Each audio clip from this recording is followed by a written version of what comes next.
कहानी शुरू होती है 2032 से। हम ईवी नाम की एक लड़की को देखते हैं जो टेलीविजन नेटवर्क पर काम करती थी। एक दिन रात को ये कहीं पर जा रही थी, हर तरफ कर्फ्यू लगा हुआ था। अचानक से दो आदमी इसके सामने आ जाते हैं और इसके साथ बदतमीजी करने लगते हैं। ये आदमी दरअसल गवर्नमेंट की पार्टी के थे।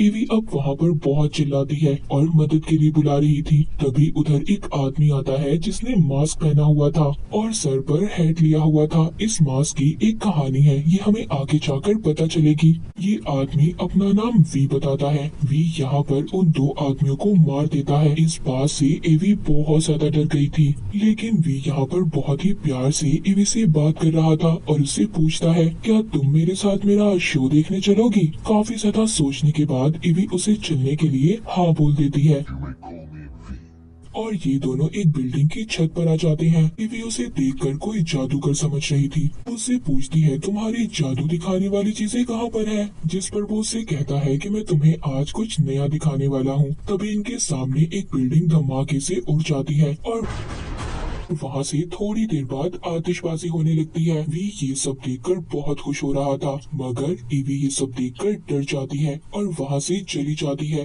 अब ये खबर हर जगह पर फैल चुकी थी। सब लोग परेशान थे। गवर्नमेंट इस धमाके के बारे में जल्द अज जल्द पता करने का कहती है। अब लोग इस बारे में ज्यादा परेशान ना हो तो इस बारे में गवर्नमेंट की तरफ से खबर दी जाती है कि वो बिल्डिंग बहुत पुरानी थी, इसीलिए हम लोगों ने धमाके से उड़ा दी। जब ये खबर टीवी पर दी जा रही थी तभी उधर न्यूज ऑफिस में वी आ जाता है जिसने अपने साथ बॉम्ब बांधा हुआ था। वो इस खबर को रोक देता है और खुद टीवी पर लाइव आ जाता है और सबको बताता है, जो धमाका हुआ इसमें मेरा हाथ था। ये बात वो सारी दुनिया को बता देता है और साथ ही साथ वो ये भी बताता है, यहाँ की गवर्नमेंट दुनिया को अपना डर दिखाकर उन पर राज करना चाहती है और 5 नवंबर को हम सब इकट्ठे होंगे, पार्लियामेंट के बाहर मिलेंगे। अब इस खबर को खत्म करके वी यहाँ से जा रहा था, तभी उधर पुलिस ऑफिसर आ जाता है जो उस पर गन कर लेता है और उसे रोक लेता है। तभी उधर ईवी भी पीछे से आकर उस पुलिस ऑफिसर पर स्प्रे कर देती है जो कि मिर्ची स्प्रे था,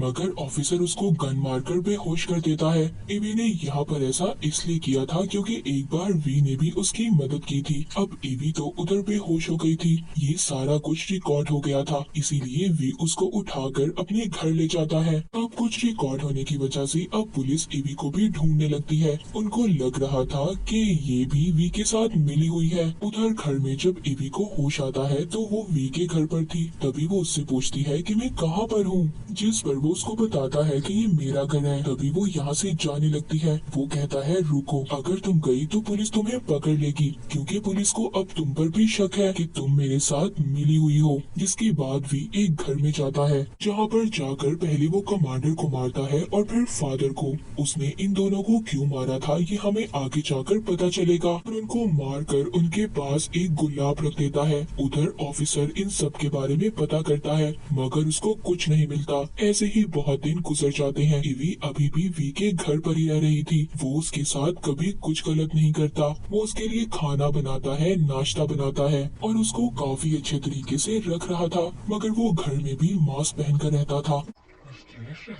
बगैर डरे जो भी मुल्क के लिए कर रहा था, ईवी को उसका ये काम अच्छा लग रहा था। उसको भी इसकी तरह आजादी से जीना था, मगर जैसे वी यहाँ पर बड़े बड़े लोगों की जान ले रहा था, उन्हें मार रहा था, उसको बिल्कुल अच्छा नहीं लगता। वो वी के घर से भाग जाती है। अब ईवी भागकर अपने बॉस के घर आ जाती है, मगर वो डर रही थी। उसका बॉस कहता है, डरने की कोई बात नहीं। तभी वो उसको एक मशहूर पेंटिंग दिखाता है जो इसने चोरी की थी और साथ ही कुरान। हालांकि वो क्रिश्चियन था, मगर फिर भी उसके घर में कुरान था, जो इसके लिए बहुत ज्यादा खतरनाक साबित हो सकता था। दूसरी तरफ ऑफिसर अब एक लेडी डॉक्टर के पास आता है और उसको वो ही गुलाब दिखाता है जो वी लोगों को मारकर उनके पास छोड़ जाता था। डॉक्टर उस गुलाब को देखकर डर सी जाती है। ऐसा लग रहा था कि शायद ही गुलाब के बारे में जानती हो। अब जब वो रात को अपने घर पर थी और सोने लगती है, तभी उनके घर में वी आ जाता है। वो उसे देखकर कहती है, मैं समझ गई थी उस गुलाब को देखकर, सबके पीछे तुम्हारा हाथ है। अब डॉक्टर उसको ऐसा क्यों कहती है ये हमें आगे जाकर पता चलेगा। आज भी एक और गुलाब डॉक्टर को देता है। इसका मतलब कि ये डॉक्टर को भी मारने वाला था। वी के साथ जो कुछ भी हुआ था, डॉक्टर उससे माफी मांगती है। तभी वी उनको इंजेक्शन देकर मार देता है। और यहाँ से चला जाता है। तभी ऑफिसर भी आ जाता है, मगर तब तक डॉक्टर मर चुकी थी। ऑफिसर वहाँ पर डॉक्टर की लिखी हुई डायरी भी देखता है और उसको साथ अपने घर ले आता है। अब ये डायरी को जब पढ़ता है तो यहाँ से कहानी चली जाती है 2015 में, जहाँ पर इसको पता चलता है कि गवर्नमेंट ने एक नेशनल कैंप बनाया था जो दरअसल एक सेंटर था। इधर उन लोगों को रखा जाता था जो गवर्नमेंट के खिलाफ थे। यहाँ पर सभी लोगों पर बहुत जुल्म किया जाता था और उन पर अजीब अजीब तरह के एक्सपेरिमेंट किए जाते थे और ये सब एक्सपेरिमेंट इतने ज्यादा खतरनाक थे कि 75% लोग मर जाते हैं और बाकी जो लोग बचते हैं उनको कमरा नंबर 1, 2 और इस तरह 5 नंबर तक रखा जाता है। मगर ये लोग भी मर जाते हैं। सिर्फ कमरा नंबर 5 वाला आदमी बचता है। वो पूरे सेंटर को धमाके से उड़ाकर वहाँ से भाग जाता है और ये आदमी ही था जो आगे जाकर वी बना और जो एक्सपेरिमेंट इन लोगों पर किए जा रहे थे उनकी निगरानी फादर, कमांडर और डॉक्टर कर रहे थे। इसीलिए वी ने इन सबको मार दिया था। अभी हम देखते हैं ईवी का जो बॉस था उसको पुलिस वाले पकड़ लेते हैं क्योंकि उसने चांसलर के खिलाफ टीवी शो किया था। उधर से ईवी भी भाग रही थी मगर पुलिस उसको भी पकड़ लेती है। अब पुलिस जब उससे वी के बारे में पूछती है तो वो कुछ भी नहीं बताती, जिस वजह से उसको बहुत तकलीफ दी जाती है। उसके बाल तक काट दिए जाते हैं, जिसके बाद उसको जेल में बंद कर दिया जाता है। वहाँ पर उसको कागज पर कुछ लिखा हुआ मिलता है जिसमें एक लड़की के बारे में लिखा गया था जो गलत काम करती थी। इस वजह से उसको गवर्नमेंट ने सजा के लिए उसी जगह पर कैद कर दिया था जहाँ पर वी भी था। उस लड़की पर तरह तरह के एक्सपेरिमेंट किए गए जिस वजह से वो मर गई, मगर उसने हार कभी भी नहीं मानी। अब ये सब पढ़कर उसे भी हौसला मिलता है। उसके अंदर से डर बिल्कुल खत्म हो चुका था। तभी उधर आदमी आता है, कहता है ईवी तुम आजाद हो, तुम्हारे अंदर कोई डर नहीं है। इतना कहकर वो आदमी चला जाता है। अब ईवी यहाँ से आजाद होकर वी के घर पर चली जाती है जहाँ पर उसे पता चलता है जितनी भी उसे तकलीफ दी गई सब कुछ वी के कहने पर किया गया था। वो उस पर चिल्लाती है, कहती है ऐसा क्यों किया तुमने मेरे साथ। वो कहता है मैं तुम्हें मजबूत बनते देखना चाहता था, मुझे भी बहुत दुख हुआ, मगर अब तुम बिल्कुल बहादुर और मजबूत बन चुकी हो। वो उससे अपने बॉस के बारे में भी पूछती है। वो कहता है उसको मैंने नहीं बल्कि पुलिस ने मारा क्योंकि उसके घर से कुरान मिला था। अब वो उसको लिखा हुआ कागज देती है जिससे उसको पता चलता है कि वो कागज असली था, वो खुद उस लड़की ने लिखा था। ईवी जब यहाँ से जाने लगती है वो कहता है मैं 5 नवंबर से पहले एक बार तुमसे मिलना चाहता हूँ।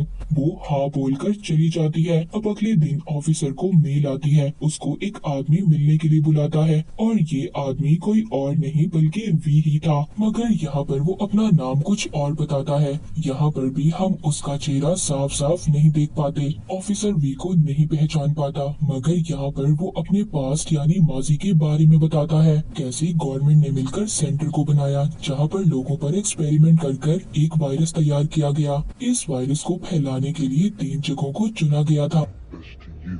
पहला स्कूल, दूसरा स्टेशन और तीसरा एक प्लांट था। इस वायरस के बाद एक हफ्ते में बहुत सारे लोग मारे गए, मगर हैरानी की बात ये थी कि जिन लोगों ने इस वायरस को फैलाया था उनके पास ही वायरस का तोड़ भी था, जिसकी वजह से ये मशहूर हो गए। कुछ बेगुनाह लोगों को पकड़कर सजा दी गई। जो असली कसूरवार थे तब तक उन्हें ऊंची पोस्ट मिल चुकी थी। ये कहकर वो वहाँ से चला जाता है। अगले दिन ऑफिसर को कॉल आती है। उसको पता चलता है कि जो आदमी उसको रात मिला था उसने जो अपना नाम बताया था उस नाम का आदमी तो 20 साल पहले मर चुका था। अब ऑफिसर को कुछ समझ नहीं आती। 5 नवंबर भी करीब आ गई थी। उधर वी भी अपने जैसे मास सबको पहुंचा देता है और लोगों को इस गवर्नमेंट के खिलाफ भड़काता है। लोगों को ज्यादा गुस्सा तब आता है जब गवर्नमेंट का एक आदमी छोटी बच्ची को मार देता है जिसने वी का मास्क पहना हुआ था, और अब सभी लोग उस आदमी को भी मार देते हैं। अब 5 नवंबर की शाम ईवी वी से मिलने आती है। ये वी की गवर्नमेंट के खिलाफ आखिरी जंग थी। ये पार्लियामेंट की बिल्डिंग को उड़ाने वाला था। ये ईवी को बारूद से भरी हुई ट्रेन दिखाता है। वो ईवी को कहता है मेरे जाने के बाद मेरा सब कुछ तुम्हारा है। वो कहती है देखो ये सब छोड़ दो, हम यहाँ से कहीं दूर चले जाएंगे, मगर वो कहता है नहीं मुझे जाने दो। ये कहकर वो अंडरग्राउंड रास्ते से होकर चला जाता है। अब सभी लोग वी जैसा मास्क पहनकर सड़कों पर निकल आते हैं। जब गवर्नमेंट को पता चलता है तो वो पार्लियामेंट के बाहर काफी ज्यादा तादाद में आर्मी भी बुला लेते हैं। अब वी ने भी खुद को पुलिस के हवाले कर दिया था। वहाँ पर पुलिस का एक आदमी इसकी शर्त के मुताबिक चांसलर को भी ले आता है। वी उसको मार कर उसकी जेब में गुलाब रख देता है। अब जो पुलिस का आदमी था वो वी से कहता है, मुझे तुम्हारा चेहरा देखना है। जब वो ना करता है तभी भी उधर उसके बहुत सारे आदमी वी पर गोलियां बरसाते हैं, मगर वो उन सब आदमियों को मार देता है। अब वो भी बहुत ज्यादा जख्मी हो चुका था। ईवी जब वी को देखती है तो कहती है, मैं तुम्हें हॉस्पिटल ले जाती हूँ। जिस पर वो कहता है, नहीं, मैं मरने वाला हूँ, और हाँ, जाते जाते मैं तुम्हें बताना चाहता हूँ कि मुझे तुमसे प्यार हो गया था। तुमसे मुझे वो सब मिला जो आज तक मुझे अपने से नहीं मिला। और इतना कहकर वी मर जाता है। ईवी भी उसकी लाश को उठाकर फूलों में ट्रेन में रख देती है और उधर ट्रेन को चलाने लगती है। तभी उधर ऑफिसर आ जाता है। वो कहता है, तुम ये सब क्यों कर रही हो? वो कहती है, वी बिल्कुल ठीक था। यहाँ के लोगों को ऐसी गवर्नमेंट की कोई जरूरत नहीं जो लोगों की दुश्मन हो। ऑफिसर भी अब उसको नहीं रोकता और वो ट्रेन को चला देती है। उधर लोग भी पार्लियामेंट तक पहुँच गए थे। आर्मी चांसलर के ऑर्डर का इंतजार कर रही थी, मगर वो तो मर चुका था। कुछ देर के बाद ट्रेन जो ईवी ने चलाई थी वो पार्लियामेंट तक पहुँच जाती है। उधर बहुत बड़ा धमाका हो जाता है और बाद में आतिशबाजी भी, मतलब यहाँ के लोगों के लिए नई सुबह। ऑफिसर ईवी से पूछता है कि वो मास्क वाला आदमी कौन था? कहती है, मैं नहीं जानती, मगर हम सब में से ही था। और अब मैं आपको मास्क के बारे में बताती हूँ। आज से 500 साल पहले एक आदमी था। उस आदमी का नाम गाय फोकस था। उसने कुछ लोगों के साथ मिलकर गवर्नमेंट की बिल्डिंग को तबाह करने का प्लान बनाया, मगर किसी वजह से वो आदमी अपने प्लान में कामयाब नहीं हुआ और वो पकड़ा गया। उसको फांसी दे दी गई। इसके बाद लोग एक त्योहार मनाने लगे। इसमें लोग उस आदमी का पुतला बनाकर ये मास्क लगाते थे और उसकी याद में वी भी मास्क को पहना करता था, जो उसकी तरह ही बहादुर बनना चाहता था। और इसी के साथ ये मूवी यहीं पर खत्म हो जाती है।